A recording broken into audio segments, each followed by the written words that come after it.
You're listening to the 49 Carats Podcast, a 49ers Goldmine production with Stephanie Sanchez.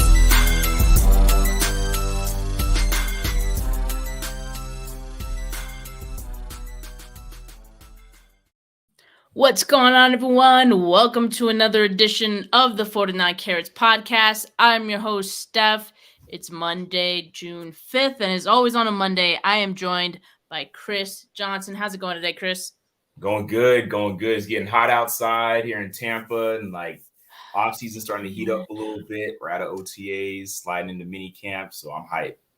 That's nice. That's nice that it's warming up in other places in the world, because here it has not. So last year we had a crazy summer. It was really hot, and it started pretty early. Barely any rain last year. But now we've gotten a ton of rain from spring, and it's still spring weather. It's raining, it's gloomy. I hate it.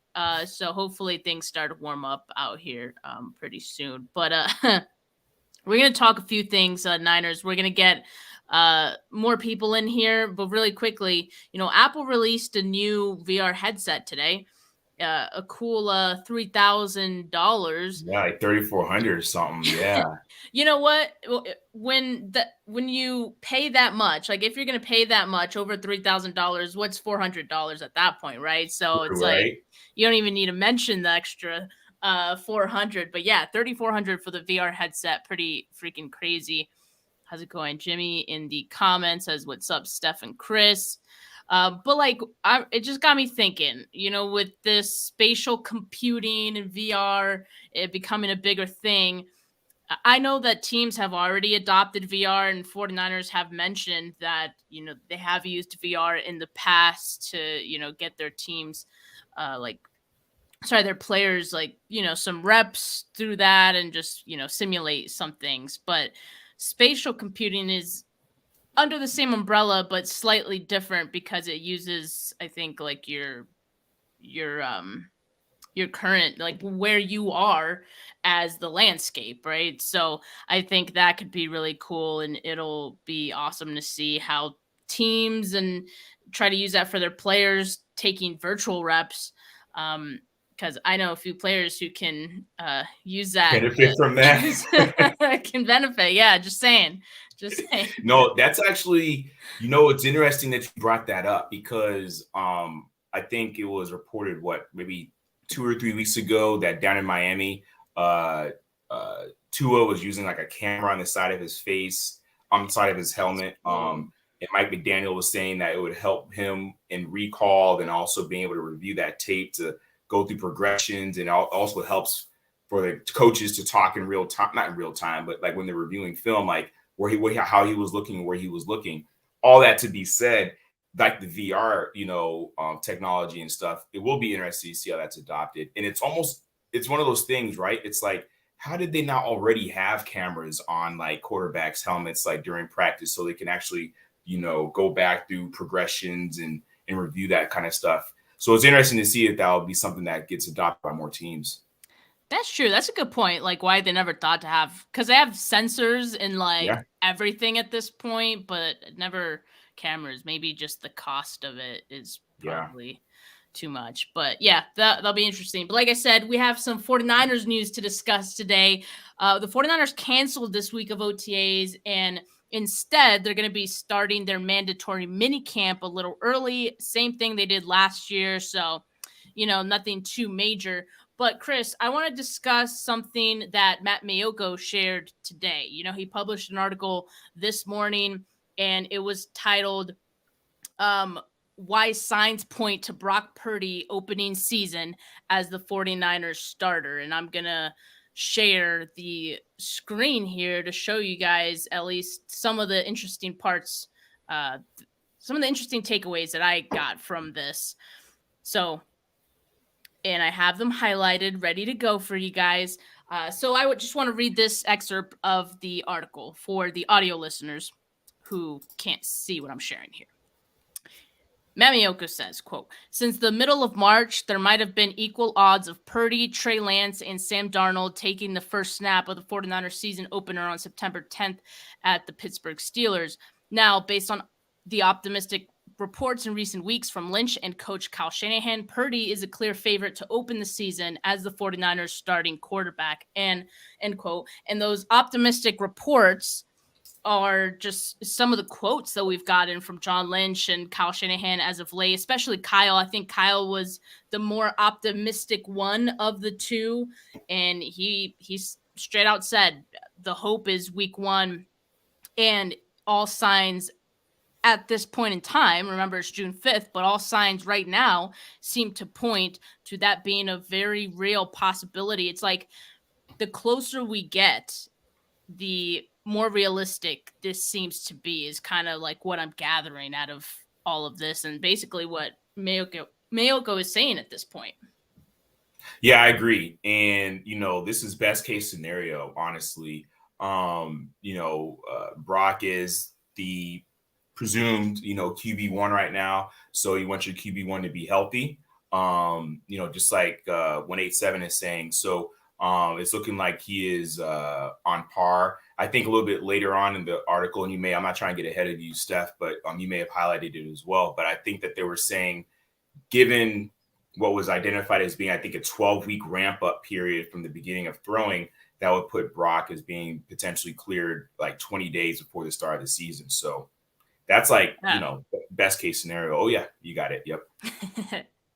Yeah, I mean, so I think that's the great thing because, as he mentioned earlier in the article, it was like, like in March, we were probably wondering who's going to start the season because I think it was still very muddy and uncertain as to like Brock Purdy and his rehab, how it was going to go. There was still a lot of questions, right? And so now that he's at this point where he's entering his throwing program, it's like, okay, and this is what we always knew. Like, I think from the very beginning, it was like, we'll know more about the timeline once we get to that 12-week point.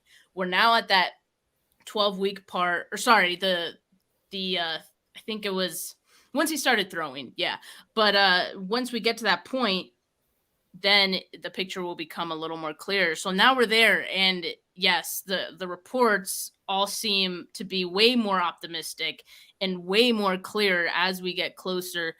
So I think that's really great news because, again, I've been saying we've been arguing for like the last few months and it's all for nothing. But thank God, like I'm so happy, like it's all for nothing, right? Like this makes things so much simpler, so much easier, I think. And another part of this that I wanted to highlight quite literally, there virtually will be no way one of the other quarterbacks will be able to take the job away from Purdy based solely on practices. Why? Because Purdy already has shown in games what he brings to the team. And I'm all right with this. Like, I think that's very reasonable, like even, and I think we've been saying this for some time, like Trey Lance, he doesn't, and you say the same for Sam Darnold, like they have a tough shot in this offseason because they can look perfect in the offseason. They can look perfect in these practices, and still what Brock Purdy has done weighs more in the decision of who's going to be QB1. It weighs more than what's done in practices, right? And what's done in, preseason and all that. So I'm okay with that, but like, I'm curious to know what you think, Chris. I agree. I think that ultimately Kyle Shanahan has said that, they know we know what we have in Brock. So, granted, limited sample size, but that's what he said. He said, Shanahan has said that we know what we have in him. And that's notably because of what he did in games, right? With his, winning percentage, obviously, as well as his numbers, low turnover rate, and so on. So, like, he, is obviously going to be the guy that's going to be, in the driver's seat until he's not. Now, they kind of, there's still some speculation that could be had as to what it means for the rest of the quarterbacks, right?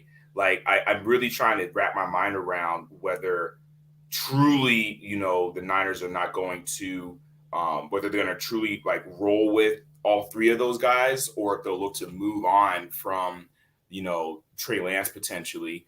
Now that it's after June 1st, I think the Niners can have cap savings of about like $3.7 million or so if they were to trade Trey. History has shown us that, the Niners quarterbacks do get injured for one reason or another. So I would understand if the team is like kind of gun shy on moving on from Trey in that regard. But, that remains to be seen. I think that if, and we're probably, I'm getting ahead of myself a little bit, but I'll say it real quick. If, Brock does start off the season strong and we're looking good around that week seven or so, then you might really get into the place of potentially, moving on from Trey Lance ahead of the trade deadline next year, since you have Sam Darnold as a high floor backup. So, but yeah, I am fine with that. Now I guess the questions are, what is the rest of the QB room going to look like, given the fact that the assumption is that, Brock will be ready on week 1. Yeah, I mean, I'm at a point where it's like, I don't care, like who's 2 and 3. I think the margin between 2 and 3 isn't going to be very big, right? The difference. That's well said. So, yeah. So I don't really care. Like if Brock Purdy is ready, he's the leader of the clubhouse. He's QB1. That's great. That's awesome. Like who cares who's the backup? What other team in the NFL do we spend this much time arguing who's going to be the backup quarterback? Like very good point. It's so strange. So we got Brock Purdy, QB1. And what happens after that? I think to your point, Chris, whoever's QB3, and we'll see who that is, right? In some months' time, whoever's QB3, that could be the guy who they maybe look to trade, right? But we'll see. Again, if the margin between 2 and 3 is not that different, maybe it's Trey Lance, just because I think you'd get a greater return on Lance just based on the, I guess, potential. But we'll see. I truly don't know. I would not mind if the 49ers went the entire season with all three of those guys on the roster, just because they have that history of injuries happening with this team. But, I think another question or another side topic that goes along with Brock Purdy returning is he going to be the same guy, right? And I've seen several reports since Brock Purdy had his surgery that he could return to be the same guy as before. I've mentioned it before, like when I spoke with Stephania Bell, like she didn't have any hesitation in saying that he'll be fine. Like he'll be the same guy. There should be no issues with that. And I've seen other reports from other doctors, saying the same things. Mm-hmm. So I think that's good. I think the only thing that would stand in the way of that is the mental aspect of it, because that can always, just the psyche of coming back from an injury can always impact how someone plays. Right. But, Purdy just strikes me as a very level-headed guy, so I do have confidence that he'll have a clear head when he goes out there, and he will be his usual self. But yeah, maybe that's optimistic, but I guess I'm choosing to be optimistic with that. I get the sense that he's pretty confident in his abilities and in the rehab that he's doing. Yeah, I don't think you're off base with that at all. The only frustration that I have, and this is just selfishly, and I hate it for Brock, is, losing out on the opportunity to get better, right? Especially from rookie year to second year in the league. That's usually that time in which rookies, get to take a jump, make a jump, or, he's able to, I'm sure he was reviewing film and, mental reps or whatever, but just being able to work on his craft more since he was rehabbing, that's unfortunate. You know what I mean? So conceivably he'd be going into year 2, having not really had opportunity to, polish anything up or, if there's anything mechanics wise that he wanted to work on or any of that, or even just literally even in the weight room, you know what I'm saying? So some of that's frustrating. And it also kind of begs the question as to going back to what you saw, I guess 2/3 of the way through that article, about being ready about 20 days before, the start of the preseason. I'm sorry, the start of the regular season. Do you give him some run in that final preseason game? And I'd be curious to know what you think about that. In my impression, in my perspective, I would say yes. I would say a little bit. Maybe give him a drive or something. Obviously, I mean, it's a dress rehearsal. You're not going to keep guys in there for too long for that final preseason game. But I'd be curious to know what you think about that, because to me, if he's cleared approximately 3 weeks before the first game of the regular season, that's around the time of having either 2 or 3 preseason games left. And I would like for him to, be in front of some live bullets, since he would have already missed the joint practice with the Raiders by then, before going into the regular season. What are your thoughts about that? Oh, I would absolutely have him, take some actual reps in a game, right? So I think those preseason games potentially, if all holds true on that timeline that Mayoko presented, I think, you have to put him out there, because not just because you assume that he's going to be the same guy, right? But I think you also have to see it. It's nice if you can see it before week 1, because week 1, those games matter, right? So I guess if there is a sense of Purdy being uncomfortable or any hesitation, you got to see that beforehand. And I don't think it happens, but I think it helps just to get back in the groove of things. I mean, as soon as he's fully cleared, I'd like to see him get some action. So I think, well, it'll be interesting to see how the team does, because I know they've sometimes practiced caution in the past, but he's got to go out there eventually at some point, right? And I think it's important for him to just get back under his feet and start throwing in an actual game again, and then it'll start to feel real. He'll be ready for week 1 then. I would feel a lot better. I agree.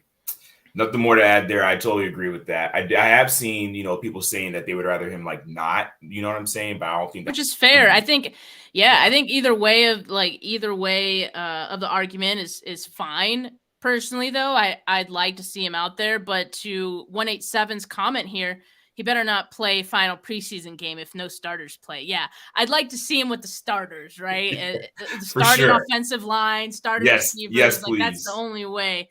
I think, and it'll be interesting to see how teams work their preseason games now and who they put out there, because it's going to be a little different this year, because the cut to 53 doesn't need to happen until I think the final preseason game. It's not staggered anymore. It's a very good point. So that can change the way that teams play the preseason and who they have out there. So it'll be interesting to see how the 49ers navigate that. But I want to go back to the earlier point you made, because this was actually a topic that I wanted to discuss, Chris. It was the fact that with Brock Purdy rehabbing basically the entire offseason, I think it's reasonable to think that there's no way he can improve from last season. I'm not saying he won't improve at all, but I think, and I'm not saying he'll get worse, but he'll probably just be about the same, right? If he hasn't had an off season to work on mechanics, to work on he's just focused on, rehabbing. And I know that other players in the past have said how much that sucks when you have to rehab the off season. Nick Bosa has talked about it. And I remember when he finally got to a point where he wasn't hurt in the off season or wasn't rehabbing, he said how big it was for him to just work on himself and work on, things he wanted to improve on, not just rehabbing. It makes a huge difference. So, and you can even say the same thing for Trey Lance, right? I think pretty early in the season, he was cleared from his, ankle injury. So he's now at a spot too, where he can work on his mechanics, and we'll talk more about him in a bit. But, I think it's for Brock Purdy going into his second season. I think that's huge. And Brian Griese spoke with the 49ers media last week, and, he's pretty candid that Brock Purdy, there were some areas of improvement for Brock, and he said, quote, there are a lot of things Brock can and needs to get better at for this team to go where we want to go. And we've had that conversation, end quote. So I like that despite them saying like, okay, he's the leader of the clubhouse and for good reason, they're not also like pretending he's perfect. Like he does have some things he needs to work on. And, when that time comes when they could start working on these things, they're going to, right? So probably some point in the season, once he gets, through the rehab, because it doesn't make sense to start doing those things now when he's rehabbing. You want him like solely focused on that. But I think it's good to identify those things, talk about those things early on, and set the expectation of what you want to have improve going into year 2. I agree. And honestly, to that point, I've been really appreciating what I would consider to be like the transparency to an extent that we've been seeing from like the likes of like Chris Forrester and Brian Griese when they're speaking with the media and such about players. Like it's really cool. Like, there's a lot of coach speak and coach talk that happens, obviously, throughout the league and even within, the Niners organization sometimes. But I really, to your point, I really do like that, how they, we're keeping it real. And, because there's a lot of Brock can do no wrong out there that you hear on Niners Twitter and stuff. But I do appreciate how Brian kind of spoke to that. Brian Griese spoke to that about, we've had those conversations about what we'd like to do, what we would like to see you do to get better. And who knows? I mean, we'll have to just see it, as you said earlier. Like, there's a possibility. I'm not gonna say a strong possibility. There's a possibility that Brock Purdy could be one of those players who gets better with more reps on the field. Like, yeah, absolutely. Most players would if they have the talent, right, and the right scheme and, players around them. And it's quite possible that Brock could be that person also. So, granted, some of the nuts and bolts things are what he would have worked on in the offseason, but it's also possible that, getting back out there, for instance, week 1 against a defense that's not shabby in, the Pittsburgh Steelers, game planning for them, watching film, so on and so forth, being in the actual game could, actually help him to improve as well. So we shall see, as we always say. God, that's going to be a very tough, like, week 1. I know, like, Purdy, like I mentioned it, he seems like a very mentally strong dude, but man, like going up against the Steelers defensive line in your first game back. I would have loved a simple ramp up or right? Some cupcakes as opposed to like TJ Watt screaming off the edge. You know what I'm saying? This dude just, had an edge rusher, like, peel his arm back. I would rather him have to worry about, going against like what was last year's like 30th ranked defense instead, but that's how it played out though. Yeah. The week after that, they got some easier matchups, but yeah, that week 1, there's no getting around that one. So if Brock Purdy is ready week 1, obviously you want him out there, but that's a tough one. But some of the things, so Brian Griese didn't go into detail on like to the media what everything he needed to improve, but he did mention efficiency in the pocket, which is probably something I think we can all kind of agree on. And I think Shanahan has even mentioned it, that being an area that Purdy can improve on as well. So, I think I saw a couple times him just like escaping early in a clean pocket, because he was just ready to go all the time, which it's cool because like, yeah, sometimes him escaping the pocket is able to extend plays, but sometimes you didn't even need to do all that. So that's probably some of the things, if I had to guess. And, Griese mentioned efficiency in the pocket. I would assume that's in the same realm of that. But yeah, I'm sure that's going to be something that happens in season. And it's good because if you don't improve, defenses are going to figure out how to improve and defend you better, right? So you always got to keep evolving in this sport.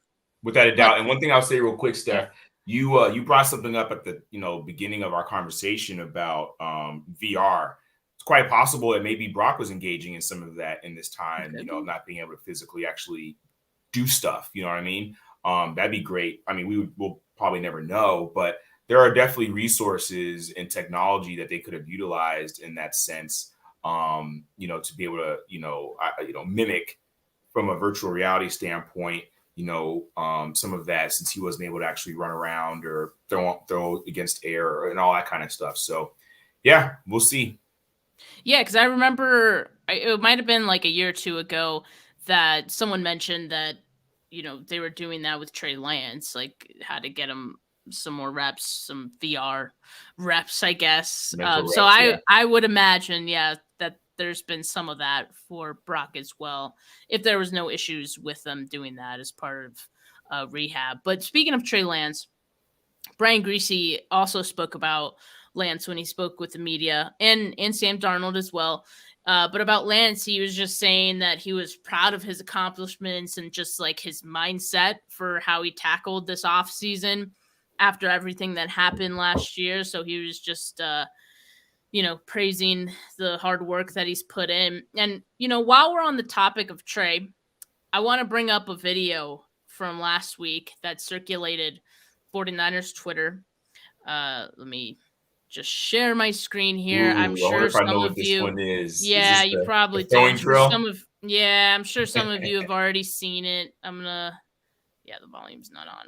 I think it'll just replay, but yeah. So for the audio listeners who can't see what I'm sharing here, I'll describe it. It's Trey Lance going through a drill and missing considerably high while throwing to an assistant or trainer, not a wide receiver. So just want to make that clear. But you can imagine like the reactions that this video got on Twitter.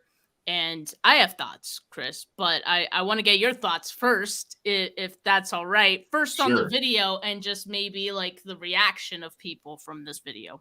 Sure. So first, like I really needed to identify and try to grasp like the purpose of this drill, right? Like I was a fly on the wall. I did not engage in it, but there was a healthy conversation, I'll call it that, between Rich Madrid and Larry Krueger on Twitter about this. And there were some varying viewpoints as it relates to whether this was a drill for footwork or this was a drill for footwork and then also ball placement. So I how do I say this? Like the longer clip, there's a throw after this where he nails, the ball boy or trainer or whatever. He throws a good pass. In short, I don't ever really get like hung up on just like one throw. But then also I have to admit, I also don't know what the purpose of this particular drill is for, if it is both for throwing and for footwork or just purely footwork. What do you think? Yeah, I mean, I'm sure it's a little of both, but it's probably mostly for footwork. And I think it's to get quarterbacks in the habit of keeping a base and keeping their ground, keeping their feet flat. And at least that's what I got from Rich, who I respect greatly, and his knowledge of football, right? So when he talks, I listen. There's a couple things with this video, and I think it's nuanced, right? Like I think you don't need to just have one take on this video. Yeah. Yes, like you can say this is a drill just for footwork, and in that case, like he nailed it. Like it's he's keeping his base and all that.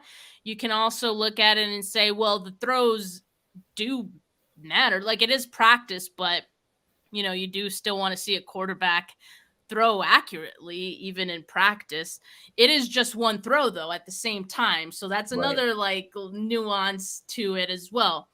You could see it just gets off his hand awkwardly.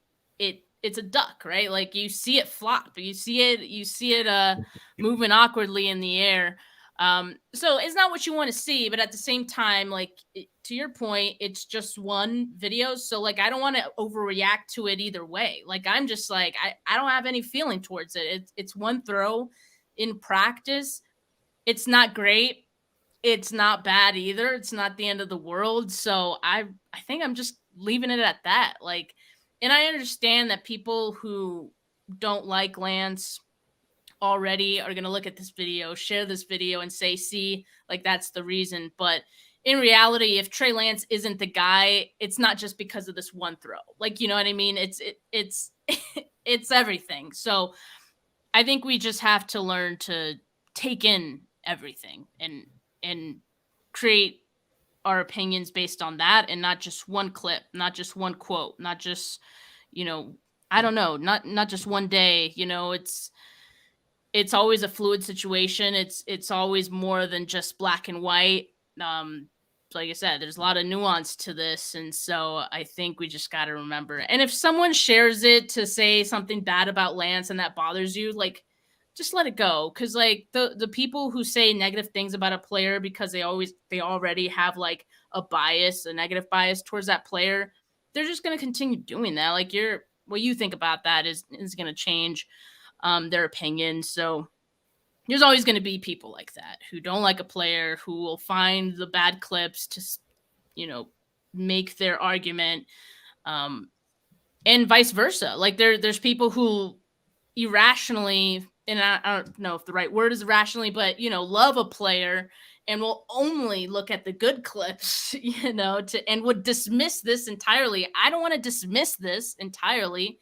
I just want to take the good and the bad out of every clip of Trey Lance that I see, and also accept that I'm not at practice. I don't see every single throw. Only the coaches do, you know? So they're the ones who are going to be making the decision, not us, not you, you know, and anyone else who has something to say about this video. So I'm choosing to not overreact either way to this.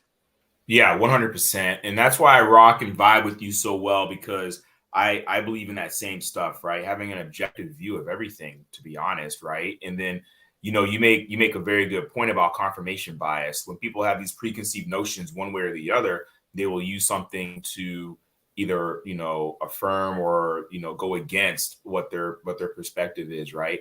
I operate in the mindset like there's not a cause for concern until there's a cause for concern, right? Like, you know, sticking on Trey Lance, for instance, when he had that surgery to get the, you know, equipment taken out of his foot and stuff, like some people were acting like the sky was falling about that. You know what I mean? And that was like, what, 2 or 3 months ago? And like, you know, we were still months away from even OTAs or at that point. So yeah, that's how I operate as well. You know, there's not a cause for concern until there's a cause for concern. And context is big too, right? Like, yeah, absolutely. You know, many of us have played sports, you know what I'm saying? There are drills you like, there are drills that you absolutely hated, you know what I'm saying? And maybe, you know, who knows, you know what I'm saying? We don't know. But you know, what I would more so want to see is how a quarterback looks when, you know, granted they can't get tackled in practice, I realize, but you got to rush in your face, you got to make some reads, you got to, you know, deal with the receiver running the right route or wrong route or falling down on the play. That's the kind of stuff that I want to see, right? So to your point, echoing what you said, yeah, I'm not sweating it. But you're right, you know, but you know, there's legitimacy. You do want to see accuracy, you know, but we also are realists in the sense that nothing's ever going to be 100% accurate as well. So, but yeah, but it was a talking point though. It was a thing. Yeah, like, it was. Without a doubt. Like, I'm glad you brought that up though, because, and we talked about it a little bit, because 100%, like most definitely that was a talking point for a few days after that, you know, was kind of shared throughout Twitter. Yeah, I mean, as is Twitter, right? Like that's just how it works. You share one thing. It's not, you don't really get the full picture of anything. It's just, you know, how many characters or how many of like a, you know, 8-second video that people want to create opinions on. So, yeah, I'm not freaking out about it. I hope you guys don't either. I actually made a joke because the 49ers are working out a quarterback this week. I did not know that. Yeah. Another one, veteran quarterback Jack Cohn, that's Coan, not related to Grant Cohn. This is like Grant Cohn's like doppelganger or something. Mm-hmm. He's like trying to get a tryout with the 49ers. Could you imagine like he has a mustache? That'd be hilarious. Like he should try it just once. But Jack Cohn, and I don't even know if that's how you pronounce his name, but he's from the XFL. Let me see what team. The San Antonio Brahmas, is that how you say it? Brahmas. the XFL. So yeah, he's getting the tryout. He former Colts player. I guess he spent some time with them. So yeah, he's going to be trying out for the 49ers. I mean, mini camp is coming up. In fact, like that's when their mini camp, I don't know if that's when it starts, but media will be there for Wednesday's mini camp practice. This is now mandatory, so we expect that all the players will be present for this. But anyway, yeah, so maybe they just need extra guys to throw since they're going to have all the receivers. I don't know. Yeah, but, maybe that's a good point. Maybe a camp. I mean, yeah. Probably for that. I don't think it means much, but I made a joke. I was like, I tweeted out, sources say that Jack Cohn can throw accurately while doing quarterback footwork drills. That's why what's funny? You know what's funny? Like literally 55 seconds ago, right around the time that we were wrapping up that last piece about that video you shared, David Lombardi just tweeted this, and I think it's on point for our conversation. He goes, QB accuracy should be measured on the aggregate. It should never be measured with one throw. So there you have it. Absolutely. And like, yes, either good or bad, like one bad play, one bad throw doesn't define a quarterback, just like just one good throw doesn't define a quarterback. You got to look at it all. So yeah. And, just to kind of close this topic, I also saw that Clint Kubiak, who's the 49ers passing game specialist, he spoke with reporters last week as well. I think what they did last week was it wasn't like a press conference for the assistant coaches. I think it was more so like an open format, because when I listened to 49ers talk, Matt Maiocco was like, "Who'd you speak to, Jennifer?" And like she was like, "Oh, like I spoke with him and him." So I don't think it was like they were all sitting like watching them. I think they had to like a few of them went to each person, and that's why like the quotes or the tweets from that day, you didn't get a whole lot of them, and why afterwards we were getting articles saying like, "Oh, this is what they said." It was way more information after the articles came out. But anyway, so Clint Kubiak, he said, quote, "Getting to know Trey and watching his film from previous years, I see a lot of improvement in his overall mechanics. What stands out is his footwork. And I think that's stuff that Brian Griese and Clay Kubiak, who's the assistant quarterbacks coach, definitely have worked on. He just seems really comfortable with what you're asking him to do. I love how his feet have progressed at this point in his career."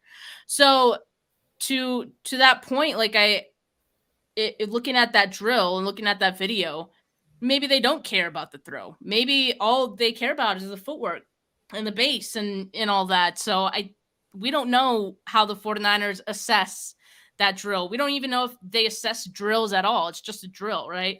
To get you in the habit of doing something when it's real game, time. So yeah, I just wanted to end on that quote. But another thing that I wanted to point out, so Anthony Lynn discussed or spoke with the media too.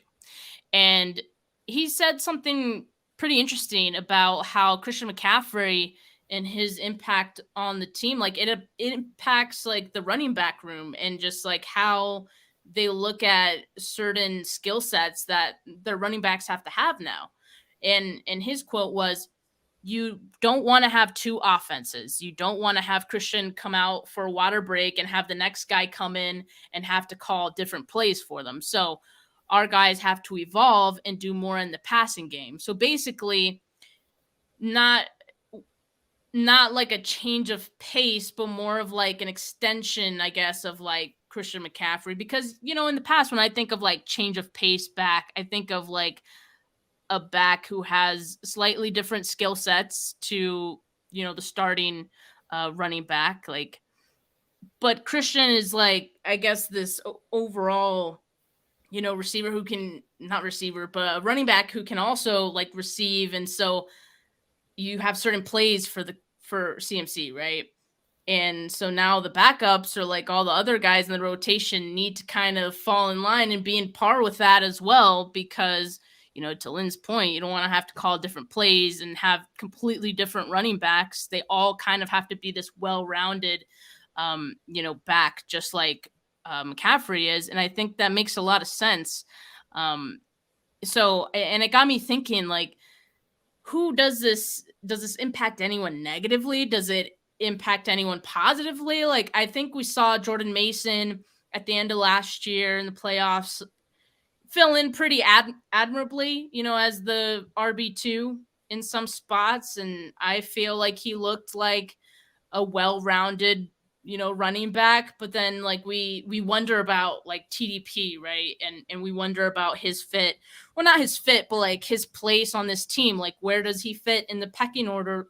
I know that special teams has been an issue for Davis Price, but does this impact him as well? Like, does this help him? Does this hurt him? I'm starting to think, like, when we look at the running back room and we look at clearly Christian McCaffrey, we don't have to worry about who's RB1, okay? But everything else, everyone else in that room, it's like now I feel like we got to look at it a little differently, and we got to wonder who's the best complement to McCaffrey.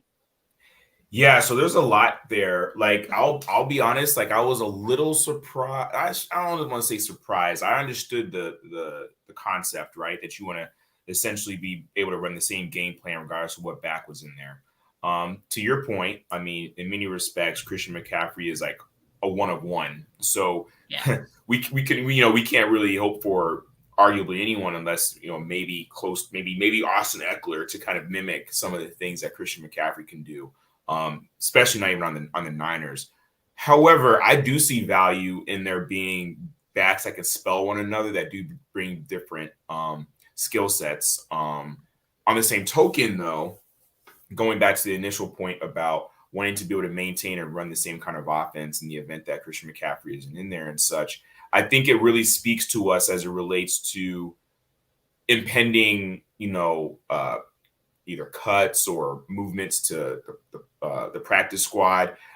It could probably help inform, well, maybe this, back wasn't, catching the ball well out of the backfield, or maybe he wasn't getting open in space, or maybe he wasn't, running routes as effectively as others. That could help to inform kind of, I think, some of that mindset as it relates to some of those roster decisions. And I did also see in some of the reports, to your exact same point, that Jordan Mason was, working on his hands, working on catching the ball more. And I also saw, like, I wish I could quote it. I saw another report that spoke to, will Jordan Mason potentially emerge as being the number 2 behind Christian McCaffrey as opposed to Elijah Mitchell? There might be more there as besides just simply Elijah Mitchell's ability to catch the ball out of the backfield. Unfortunately, as good as I think Elijah Mitchell is, we all know he's had issues with staying healthy. So that might be in that mix as well when that question's being asked as it relates to if Jordan Mason can emerge into that running back 2 spot. So, it'll be interesting because I know maybe I'm a little old school, but I do like that kind of like thunder and lightning kind of concept, in the backfield. You have that burner, but you also have a bruiser and all that kind of stuff, which I feel initially that was kind of the mindset I feel that there was about Ty Davis Price, right? Like being like a bigger like back. But then maybe if we see Ty Davis Price kind of fall down the depth chart, maybe it is more so wanting to have, CMC than like a CMC light, you know what I'm saying? Kind of concept instead. Yeah, absolutely. So like, I'm going to be paying attention to, how's Ty Davis Price doing in the receiving game? Because I think we know he's probably a fine running back, but the reason that we haven't seen it, like I said, it's like the fact that he doesn't play special teams. So I think that's right. One, if he gets to the point where he can contribute on special teams because he knows like that's his only way of, being active on game days and whatnot. If he get to that point, that's one step. And then, the second step would be being an all-around receiver and being consistent, right? I think, it's very interesting to talk about Jordan Mason, being potentially the RB2, because again, I feel like he showed pretty well, at the end of last year. And I also think he brings you that bruiser, like, mentality, and he runs hard and he's hard to bring down as well. Right. So he is kind of like the best of both worlds in a way. So I like that in, Elijah Mitchell. I don't want to. He's not on the outside looking in. Like he's a great running back. He is probably still primed to be RB2, but I've said for quite some time, most of the offseason, that Mitchell's he could be a trade candidate this season. Yeah, because I think they have a lot of talent, and I don't think this team has given up on Ty Davis Price. Like, yeah, the jury is still out on him, and I think you still have to kind of wait and see in training camp, see what he can do. But I feel like this is slightly different from, the Trey Sermon scenario. I think Ty Davis Price could give you something that maybe, Trey Sermon couldn't. Whereas like Trey Sermon was more so just like not a fit for this team. And I don't know what happened there, but I don't get the sense that that's what's going on with Ty Davis Price. I think he just needs that opportunity. He just needs like the reps. And like I said, the one way he's going to get that is if he plays special teams. So hopefully that's something he can do this season. And if he does, if he can get on the field, then they might look at the running back room and say, well, we can let someone go. And that could be Elijah Mitchell. Bearing his health, right? He has to be healthy when they try to trade him. So I rather trade him while he's healthy. While you could. So, but yeah, most definitely. And if the Trey Sermon trade, showed us anything, it's that, at least now the Niners they weren't reluctant to move on from him early, right? So arguably, if any of those guys got traded, even Elijah Mitchell, what is this, his third year, going into his third season?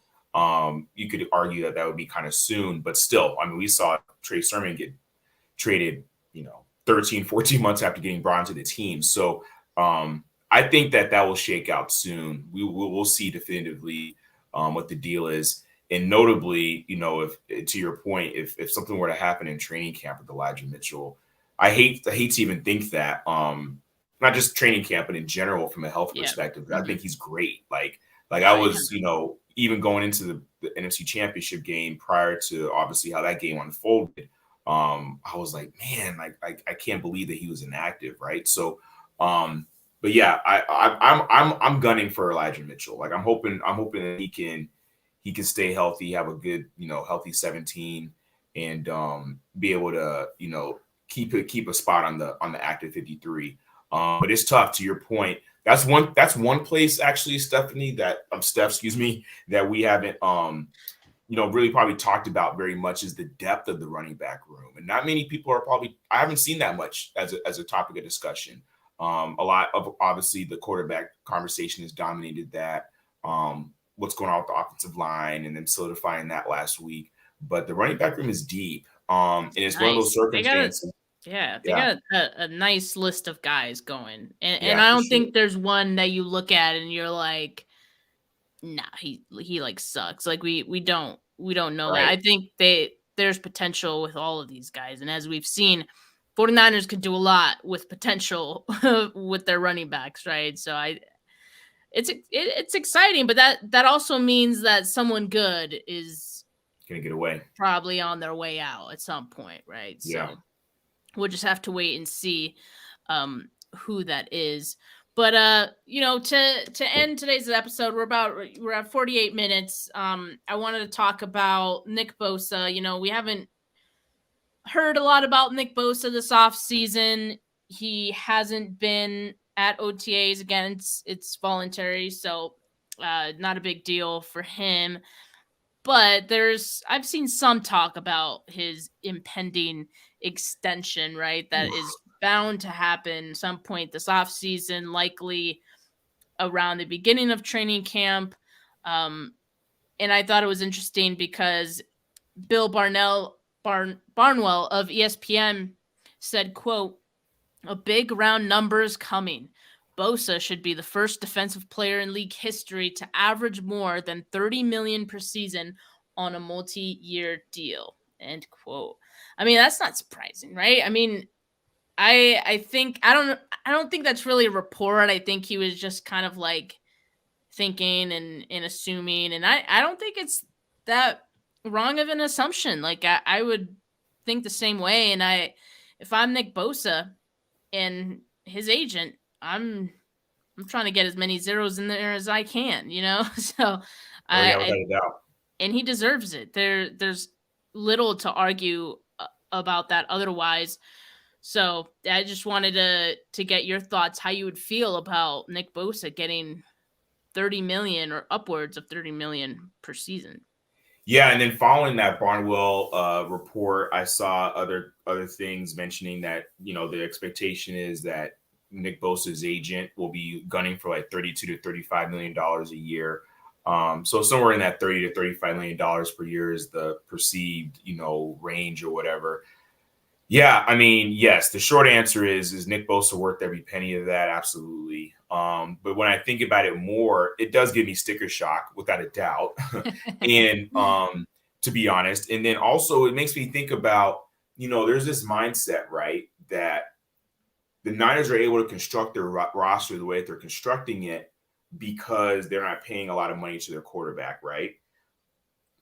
Are the Niners really just doing that, but just in different ways? You know what I'm saying? Like when you arguably, when Bosa signs his deal, he'll be potentially the highest, paid non-quarterback in the league, defensive player in NFL history. When Warner signed his contract at that time, he was the highest paid linebacker. And then a few weeks later, over in Indianapolis got his, and his was just a little bit more than Warner. So arguably Warner is still up there as being the highest paid linebacker in NFL history. Of course, you got, Trent Williams' contract. Debo got paid. It's not like in the upper echelon of like the highest ever. But that being, Kittle obviously got his payday. So, we are paying several players at, not market, but like the top of the market prices, or salaries, I should say. And it also actually kind of necessitates that the QB room or the starting quarterback be getting paid at the way they're getting paid, right? Because, you may have a team that, and I can't think of it right now off the top of my head, Steph, but, whereas, we're looking at paying, Bosa $32, $35 million, $32, $35 million a year for his services. There are some teams out there that are paying their quarterback that, but then their edge rusher might be getting, I don't know, 25, 27, whatever. You get what I'm saying there. So that's just something from a holistic standpoint that I think about, because it always makes me go back to, when we talk about, well, the Niners can't spend money on a quarterback because, they're paying all these other guys. Well, it also kind of makes me think, and I have to crunch the numbers and look at the big picture and spend more time on it, but it also kind of makes me think, well, do the Niners actually have the ability to spend that much money on a quarterback if they're not spending that much money elsewhere? And then you have someone that's a marquee quarterback, I don't know. It's something that's food for thought, right? Because, and I'm not, this isn't an indictment on Brock Purdy. And I'll say this as fast as I can, but I want Brock Purdy obviously to be the guy. I want him to be the guy. However, if we are, there's a possibility that a year, 2 years from now, we're looking back and saying, okay, well, we rode with Brock Purdy, traded Trey Lance, or whatever combination of trading somebody and keeping somebody else. We didn't have that marquee, quote unquote, quarterback who was elite at one area of something in their skill set, but had the opportunity and I'm saying this in a vacuum, had an opportunity to potentially be in on Lamar Jackson or potentially be in on Tom Brady or potentially be in on somebody else, right? So it just makes me think. So, that's a long answer. I understand that. But Bosa's worth that money without a doubt. But I also kind of sometimes wonder to myself, would we be better suited with the way that this roster is constructed? Obviously sans a player here or there, because you can't pay a quarterback that money, then also pay Bosa that money. Putting, investing that money in the quarterback position, getting someone who's at the top of the league, and then not spending that same way on another position like edge rusher. I don't know. So it's just something I think about. You know what I mean? I know I was like a ramble, but No, for sure. I mean, obviously, like we all know and can see very clearly the 49ers are wanting to construct their roster the opposite of everyone else. Like if you look at any of the other teams, the Chiefs, the Bills, who have a franchise quarterback and pay those guys, they all their other positions are kind of like scrapping together what they can with the money they have left. And yeah, you could have a few good guys here and there as well. I mean, the Bills are doing it. But, the 49ers going the completely opposite route and saying, okay, we have a very cheap quarterback room. Let's see what else we can sign in the meantime. And to Alberto's point here in the comments, he said this is why they want Purdy to work, so they don't have to pay a quarterback to keep the roster. And I think that's very true. I think it does keep their window open, and it kind of just sort of happened this way, right? Like it ended up working out great for them the way that Brock Purdy was able to, look good on this team. Because otherwise, who knows what would have happened?